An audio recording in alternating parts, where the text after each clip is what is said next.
দাঁড়াও দেখি কি রে, কত জল ধরিস তুই? হ্যাঁ, ধরা পড়ে গেলি না? এইবার ওঠ, শীঘ্র ওঠ বলছি। এবার হলো না তোর? এখন বল তোর প্রবলেমটা কি, এখন বল বল তোর কি প্রবলেম। একটুখানি জল না হলে হয় না আমার। হয় না? না তাহলে জলের মধ্যে স্নান করতে থাক। না, এই জল ধরবো খালি ধরবো। কিসের জন্য? এখনই ধরে আসলাম। জানি তো তোর হাতে ভেজা।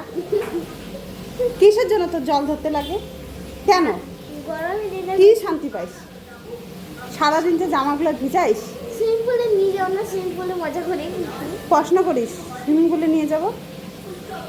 ভ্যাকেশন গেল, 1 মাস গেল, তাও নিয়ে যাও না সুইমিং পুলে।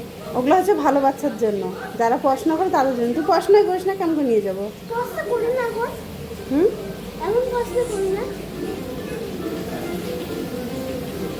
তো এখন করিস, তাহলে আবার ভ্যাকেশন আসুক তখন নিয়ে যাব। বদমাইশি। আয় বল, কি বলবি বল, কি বলতেছিলি বল, এখন বল। মা, আমার না সারাদিন একটুখানি তোর জল প্রবলেমটা